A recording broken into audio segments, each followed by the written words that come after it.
Hey guys, what is up? It is Sam back at the workbench, and today, oh boy, it is a special review. I am borrowing this product from my friend. This is not my personal model, but I plan to get one sometime next year. It is the Athern Genesis Big Boy 4014, painted and lettered for the Excursion. Let's get right into the review.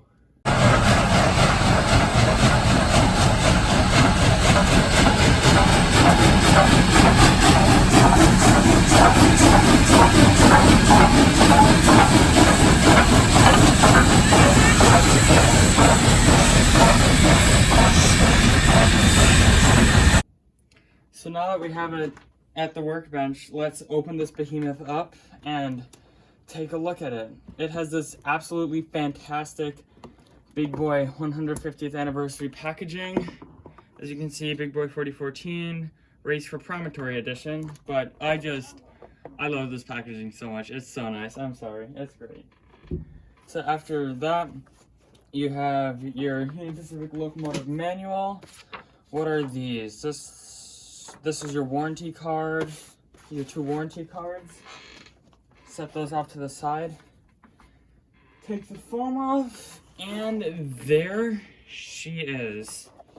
So to get her out, it's just like any Athern product. In this little baggie, you have, what do you have? I haven't looked in here.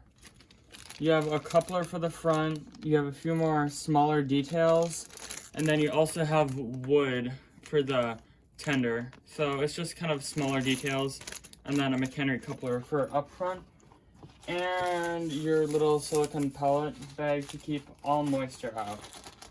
So I will not be applying those because, again, this is not mine, this is my friend's. Specifically Alex or Alex's Workshop. I will leave a link to his channel in the description below. Now to get these two, the tender and the locomotive, out of the box, it's just standard Athern packaging. You take out the sleeve, open it up, and this falls out. This comes off, one of the water things fell off. But I'm pretty sure he lost the soft plastic for this one. But I'm pretty sure there's supposed to be soft plastic on here. But on the Big Boy, it's a bit of a tighter squeeze. Set all this off to the side. Unwrap it from its soft plastic, and out she comes. So looking closer at the model, we will start off with the front. So let me get something to point. So on the front, you have your coupler, cut lever, brake line and accessory hoses, 2 steps. You have your cabinet box, UP 4014 shield, headlight with these I don't think those number boards are lit. I don't know, we'll see when we're running. You have steps up to the main walkway. Metal handrails and grab irons. 4014 lit number boards. You have a bell, which it kind of moves. Marker lights, and then you have your Big Boy on the side. When I get mine, I will be changing the logo to when it ran through the Midwest, because that's how I saw it. But other than that, you have more grab irons on the side. Moving to the side, oh Lord, I feel that I'm gonna break something.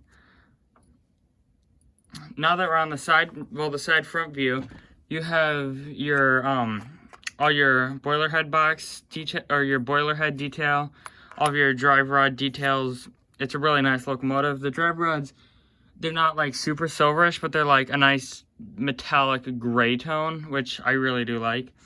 Up here you have your whistle, your 2 stacks, a whole bunch of piping, a whole bunch of super nice molded in and separately applied detail.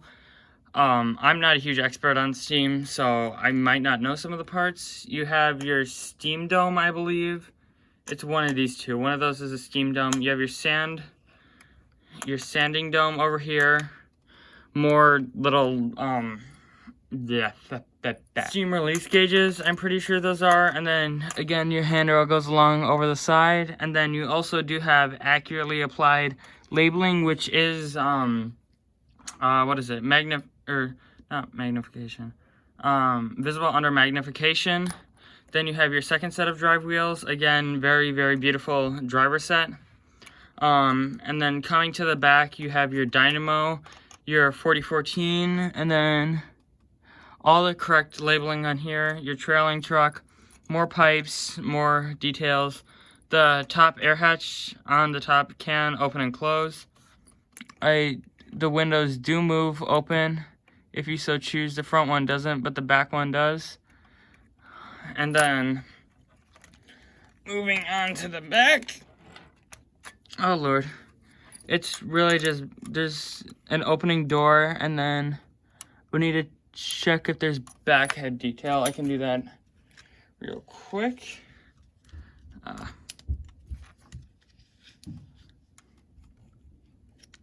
It seems that there's a little bit of back head detail, but the back door does open, even though it may be a little bit hard to see on camera. And then you have your drop step here, which does go up and down.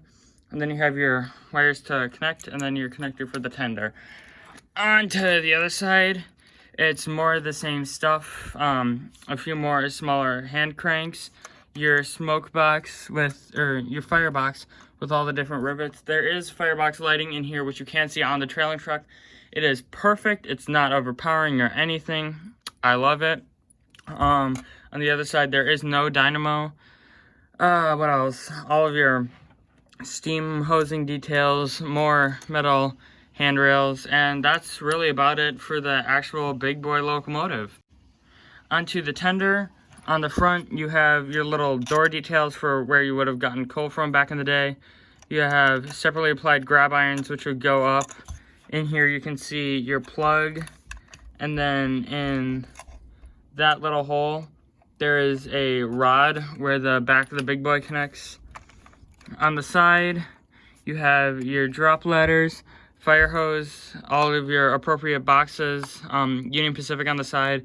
Of course, this is appropriate for the Challenger tender, so this isn't as long as the normal big boy tender.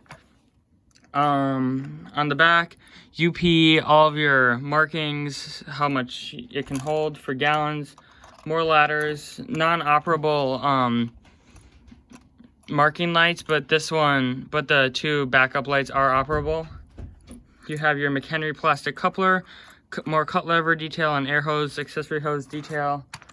On the side, you have more boxes, like probably for accessories, I don't know. And, oh boy, actually, yeah, that's correct. More ladders.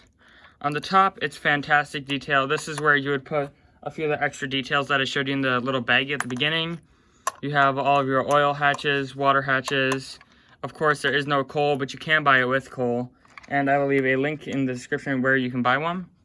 So that's it for the tender, and let's go over to the track so I can show you how to hook it up and get some running shots. And now that we are over on the layout in my soon-to-be intermodal yard, I'll show you how to connect it. I have a pair of tweezers because it helps, but actually I'm probably not going to use them. Actually, I probably will.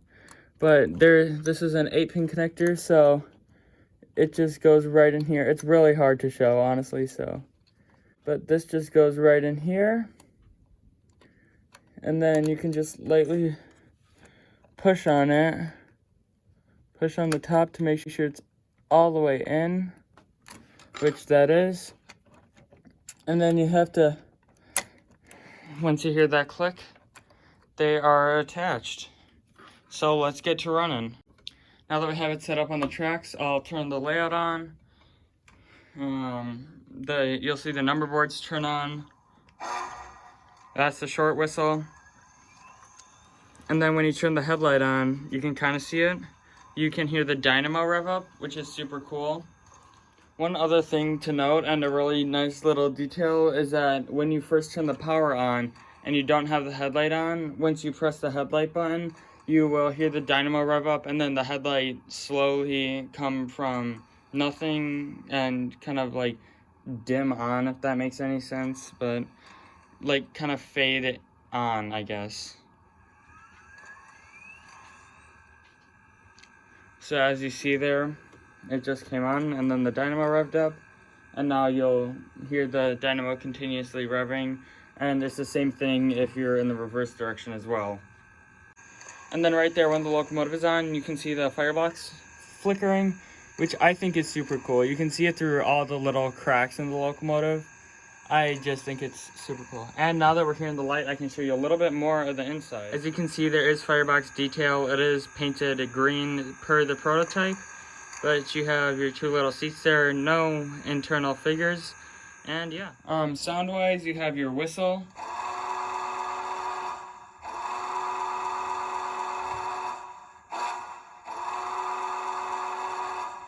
It is the most accurate whistle I've heard on any model so far. You have your bell. That's really all the features I know how to do. 1 speed step, 2 speed step, 3, 4, and 5. Oh, leading truck came off. And then in reverse, you can see the light. 1, 2, 3, 4, 5. And it is fairly responsive because, again, it is an Athern. Athern is a great company. I recommend them. I don't have to say that. That's really about it for the review. So let's get into some running shots.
And that is the end of the video and the review. I hope you guys enjoyed. Again, I will have a link in the description for where you can pick one of these up. Thank you for watching, and I will see you next time.